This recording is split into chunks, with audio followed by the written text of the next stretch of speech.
a beloved wife, a respected pastor, and a community in shock. Just 48 hours after Kari's sudden death, she was buried, and questions were buried with her. But one mother refused to let the truth stay hidden. What really happened behind closed doors? And why was the only suspect never questioned until it was almost too late? This is the chilling story of lies, faith, and a fight for justice that refused to be silenced. Stay with us, because the truth is far darker than anyone imagined. This is the voice of Matt Baker. He's just discovered his wife, Kari, unresponsive in their bed. Beside her is a typed note that seems like a farewell message. But there's one major problem. Kari didn't write it. The news stuns everyone. Matt and Kari were well loved in their town, a kind couple with 2 daughters. Matt isn't just a family man, he's a Baptist pastor, admired and rising within the church. People believed Kari was lucky to be with him. You couldn't find a better man than Matt Baker, many would say. After Kari's sudden death, Matt becomes a symbol of strength. He speaks to churchgoers, appears on television, and even makes magazine covers. He shares how he lost the woman he loved and how faith helped him through the pain. But Kari's mother, Linda Doolin, feels something is off. She remembers Kari confiding in her about suspicions. She thought Matt was cheating. Still, Matt denies any wrongdoing. "Like any marriage, we had hard times," he says. "But I loved her. I would never hurt her." This could have been the end of the story. A tragic loss, unexplained. But Linda can't let go of her doubts. She fears her grandkids might be living with the person responsible. She starts digging, and then a clue surfaces. Hidden in Kari's Bible is a note she had written by hand. A quiet message that could reveal the truth and help her mother find justice. It's April 7th, 2006. Matt Baker is heading home in the quiet town of Hewitt, Texas. It's after 11 p.m. on a Friday. He figures Kari might still be up. Their daughters, Kenzie and Grace, are probably asleep. Matt had only gone out for gas and a movie rental. But when he returns, something feels wrong. The bedroom door is locked. When he finally gets inside, he's met with a haunting scene. Kari is still and not breathing. Matt and Kari were well known around town. Their love story began in 1994 at a summer camp where they both worked. 3 months later, they were married. They settled near Waco and had 3 daughters, Kenzie, Cassidy, and Grace. Matt became a trusted preacher, and Kari, a dedicated teacher with a master's degree, was adored by her students and neighbors. Faith was central to their lives. Everything seemed perfect, until this moment. I put my ear to her chest. No movement, no air, no pulse. Matt tells this to the 911 operator, who guides him through CPR while help is on the way. He stays calm, gives their address clearly, and asks that Kari's parents come over. He doesn't want the kids to walk in and see their mother like that. Kari's parents get the emergency call and rush to the house. When they arrive, paramedics are already working, but nothing is helping. Kari isn't responding. Soon after, Linda reaches the door. An EMT stops her and delivers the heartbreaking news. Kari has died. Grief fills the home. Kari was a caring mother, a loving wife, a devoted daughter. People start asking, what happened? Could she have had a health problem nobody knew about? Was it a terrible mistake? Then police find something that raises questions. A letter typed and placed on the bedside table. It looks like a suicide note, but not everything adds up. That night, a detective quietly pulls Linda aside in the kitchen. He said it clearly. It was obvious what had happened. And in that moment, our hearts sank. It was the first time we truly faced the official explanation. We were in disbelief. It felt like a fog had settled over us. All Jim and I could think about was one unbearable truth. Our daughter was gone. In Texas, when someone dies unexpectedly, the next steps don't always involve a doctor. Instead, a local justice of the peace makes the decision. No medical examiner is automatically called, and an autopsy isn't always done. In Kari's case, officers described the scene over the phone to Justice Billy Martin. They explained what they found in the bedroom. Based on that phone conversation, the judge ruled it was an overdose. That meant there would be no autopsy. It was April 9th, 2006, just one day after Kari's sudden passing.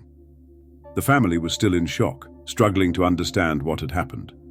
But despite their pain, Matt pushed forward. He said the memorial and burial should happen right away. He started organizing everything at their church with plans to hold the service the very next day. By Monday, April 10th, just 2 days after Kari's death, she was laid to rest. Kari's memorial was moved to a larger funeral home to accommodate the crowd. But to her mother, Linda, everything felt rushed.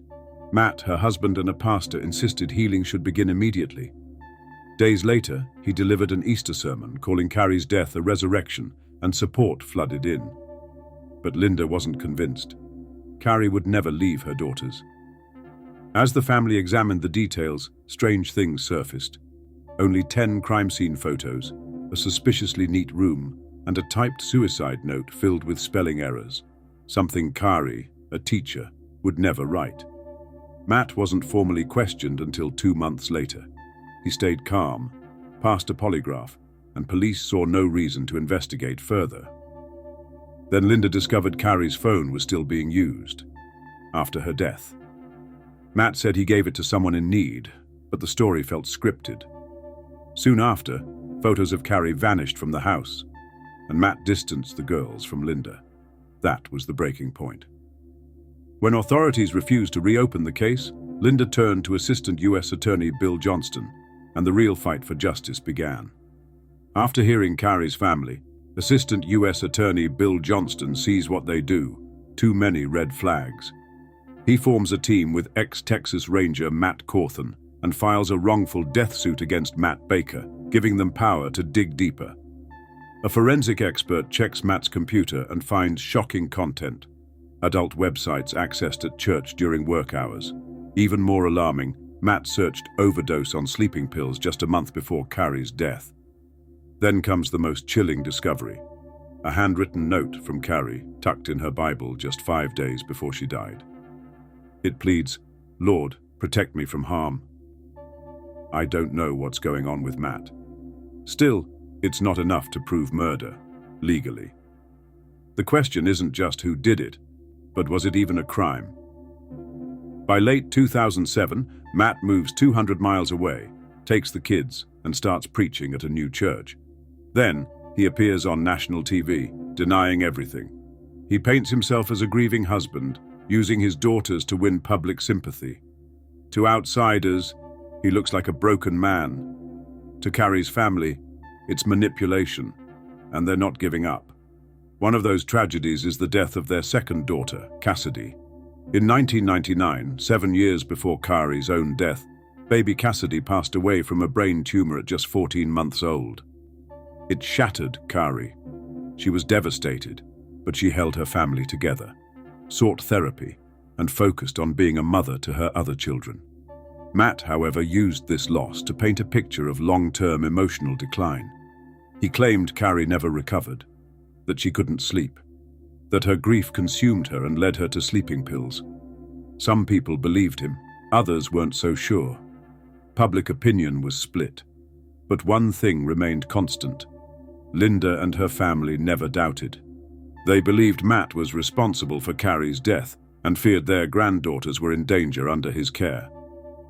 Matt was dangerous, Linda says. He had to be stopped before someone else got hurt. Anger only fueled their determination. They weren't going to sit quietly. They were going to keep pushing until someone finally listened. Now, Linda and her team knew exactly what they needed. Something irrefutable. One witness, or one piece of evidence, that could finally expose the truth behind Kari's death. That missing piece came in the form of a young woman named Vanessa Bulls, the same person Matt had given Kari's phone to just days after her passing.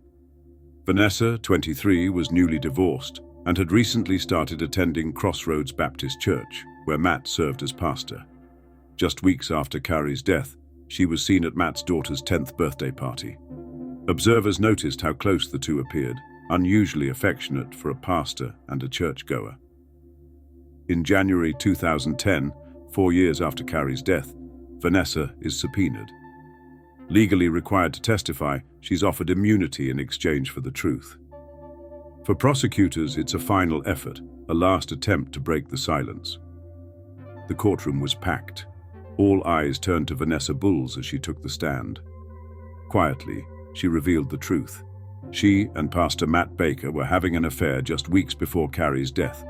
Kari Baker's voice was nearly silenced, but her family made sure the truth was heard.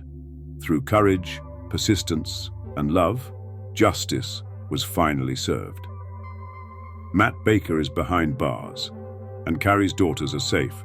Her light now lives on through them. If this story moved you, don't forget to like, comment, and subscribe.